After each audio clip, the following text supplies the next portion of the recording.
சரிங்களா?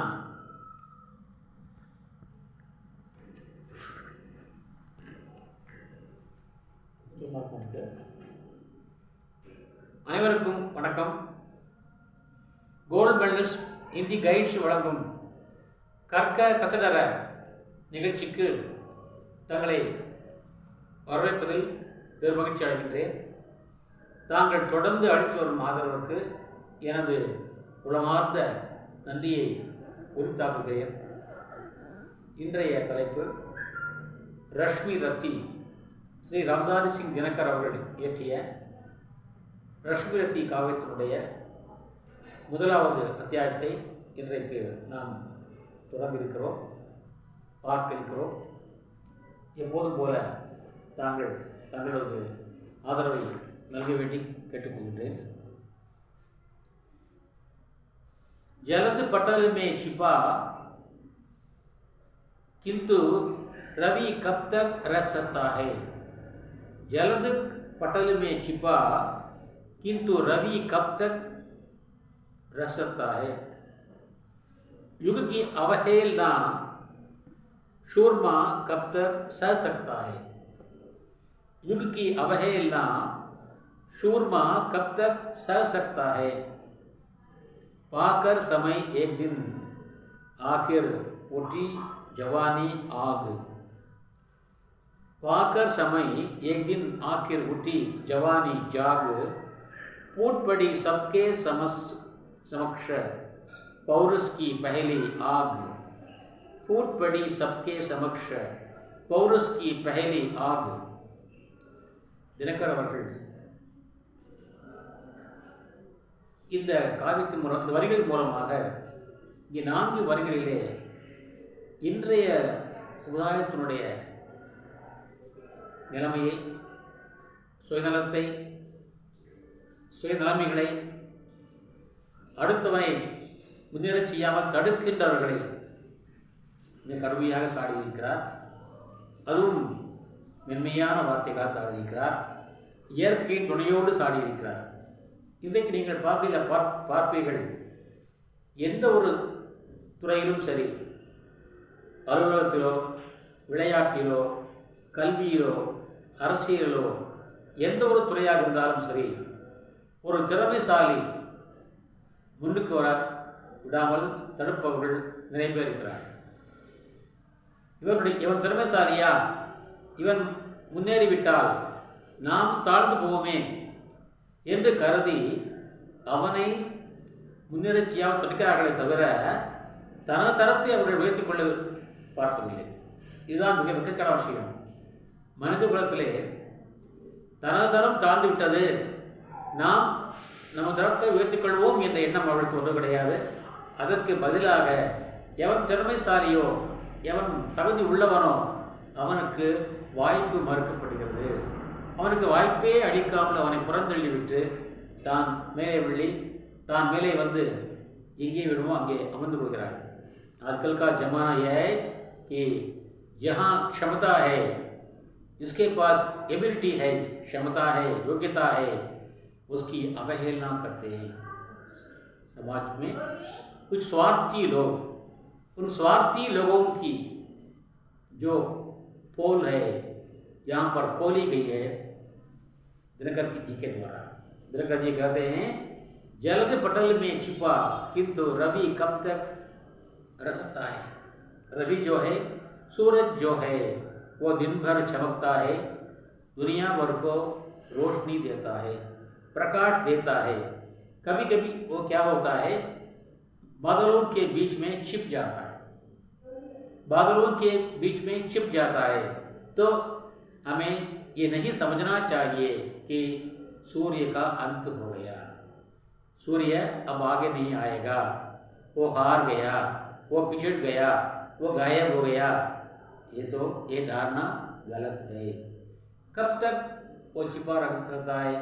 थोड़ी देर, थोड़ा समय, थोड़ी अवधि, लेकिन वो दोबारा प्रकाशमान होके बाहर आएगा ही, अपना प्रकाश सब जगह फैलाया ही। इसी प्रकार जो शूर है, जो वीर है, उसकी अवहेलना समाज करती है। समाज में स्वार्थी जन उसकी अवहेलना करते हैं, इग्नोर करते हैं और पुरंदर, लेकिन वो सूर्य के समान है, वो सदा के लिए छिपा हुआ नहीं रह पाएगा, वो एक दिन बाहर आएगा, उसकी कीर्ति, उसकी क्षमता हर जगह फैलेगी। ये तो वास्तविक सत्य है, लेकिन इस सत्य को ये स्वार्थी दुनिया नहीं जानती है। पाकर समय एक दिन आखिर उठी जवानी जाग, इसी प्रकार जिसके पास जवानी है, जिसके पास उमंग है, जिसके पास वीरता है, जिसके पास योग्यता है, जिसके पास क्षमता है, उसकी लोग अवहेलना करते हैं, उसकी वीरता को छुपाना चाहते हैं, उसकी अवहेलना करते हैं, उसको छोड़ना चाहते हैं, उसकी जगह स्वयं आगे आना चाहते हैं। लेकिन ये तो मुमकिन नहीं है, असंभव है, क्योंकि वो एक दिन जरूर वो फूट पड़ेगा। वो योग्यता की आग, पौरुष की आग, उमंग की आग एक दिन फूट पड़ेगा तो क्या हो जाएगा? सभी स्वार्थी लोग चूर चूर हो जाएंगे। इसी तत्व की ओर इस पंक्तियों में दिनकर जी ने इशारा किया है।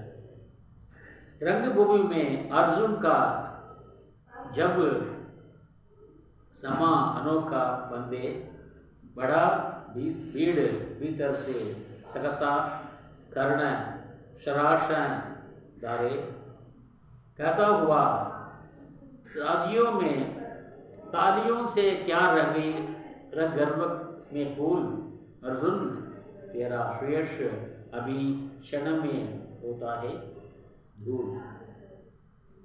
उस रंगभूमि में सभा समाई हुई थी, भीड़ समाई हुई थी, सब लोग अर्जुन की तारीफ करने लगे।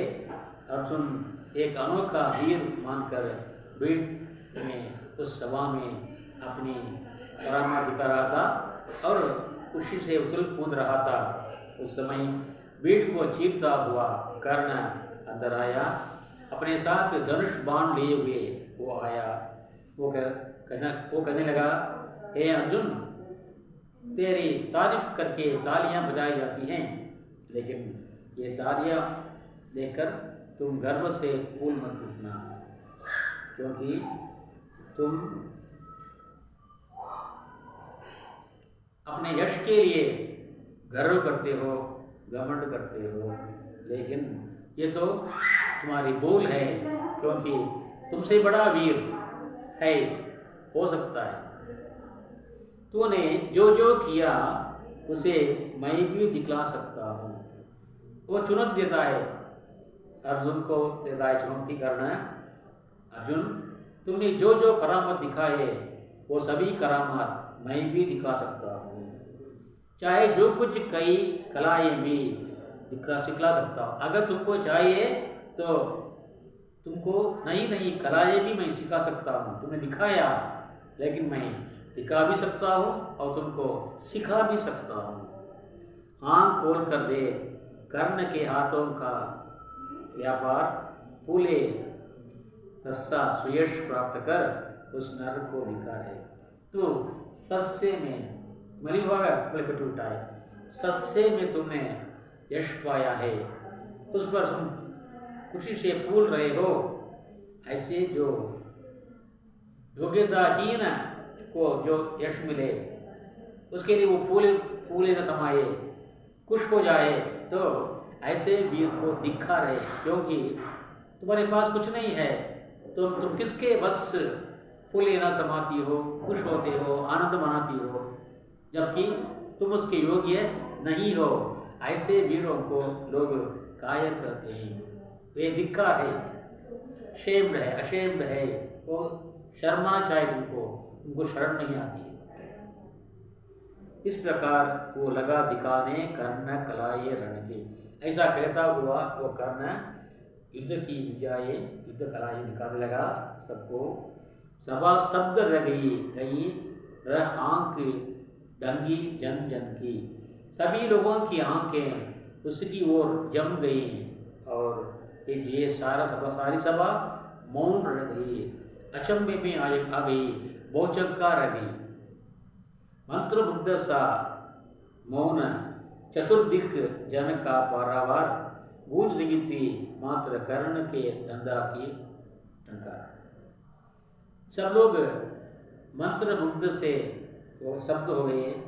सारी दिशाएं, चारों दिशाओं में उसका यश सीमा से पार हो गया और हर जगह कर्ण की तारीफ घर घर होने लगी। हर जगह उसकी तारीफ की जो आवाज़ें गूंज उठी। फिरा कर्ण त्यों साधु साधु कर उठे सकल नर नारी। ये सब दिखाता हुआ जब कर्ण ने अपनी दिशा लोगों की ओर, अपनी सूरत को लोगों की तरफ दिखाया, तो लोग सब सवा साधु साधु धन्य धन्य कहकर सारी सभा, स्त्री और पुरुष सब उसकी तारीफ करने लगे। राजवंश के नेताओं पर पड़ी विपद अति भारी। ये देखकर जो राजवंश के नेता थे वहाँ जमा हुए थे, उनके मानो विपदा आ गई, मुसीबत आ गई, क्योंकि एक नीच जाति का युवक इतनी करामात दिखा सकता है तो हमारी करामातें धूल में मिल जाएगी, हमारी कुछ नहीं बनेगी। इस ख्याल से सब लोग स्तब्ध रह गए। उनको ये ऐसा हो गया कि हम मुसीबत में फंस गए हैं। द्रोण, भीष्म, अर्जुन सब फीके, सब हो रहे उदास। द्रोण का, भीष्म का, अर्जुन का, सबका वो जो कीर्ति, सबकी वो कीर्ति, सबका वो प्रकाश अब क्या हो गया, धीमी पड़ गया, मंद पड़ गया। सब लोग अपने दिल से उदास हो रहे थे, रो रहे थे, दुखी हो रहे थे। एक सुयोधन बड़ा बोलते हुए वीर शाबाश। उन लोगों में से कोई भी कुछ नहीं बोला, लेकिन एक आदमी आया, वो था दुर्योधन। उसको यहाँ पर हमारे जनक जी ने सुयोधन कहा है। मतलब क्या है, वो अच्छा आदमी था, वो दुर्योधन नहीं, वो सुयोधन था। वो आगे आया और कर्ण की दुहाई देने लगा, शाबाश करके, ये वीर, तुम बड़े वीर हो, तुम धनी हो, कहकर उसकी दुहाई देने लगा। द्वंद्व युद्ध के लिए पार्थ को फिर उसने ललकारा। उसने फिर कर्ण ने अर्जुन को फिर चुनौती दी, आओ हम दोनों लड़े भिड़े, द्वंद्व युद्ध करें, आओ। अर्जुन को चुप ही रहने का गुरु ने किया इशारा, लेकिन उसके गुरु द्रोणाचार्य ने कहा, अर्जुन तुम चुप रहो। ऐसा इशारे से किया, उन्होंने बात नहीं की, इशारे से किया कि अर्जुन तुम चुप रहो। कृपाचार्य ने कहा, सुनो हो वीर युवक अनजान, भरत वर्ष अब तक पांडु की अर्जुन है संतान। भरत कृपाचार्य ने यहाँ पर एक जाति रूपी अस्त्र को चलाया और कहा, वीर तुम कौन है, तुम कौन हो, तुम्हें कुछ पता नहीं, तो अनजान युवक है, हम तुम्हें नहीं पहचानते हैं, हम तुम्हें नहीं जानते हैं, लेकिन ये भारतवर्ष का बहुत बड़ा पांडु का पुत्र है, ये अर्जुन है, तुम अनजान आदमी हो। ये पांडु की संतान है, अर्जुन है, ये भारतवर्ष का पुत्र है, संतान है, क्षत्रिय है, ये राजपुत्र है, यो ही नहीं लड़ेगा। ये क्षत्रिय है, ये राजकुमार है, ये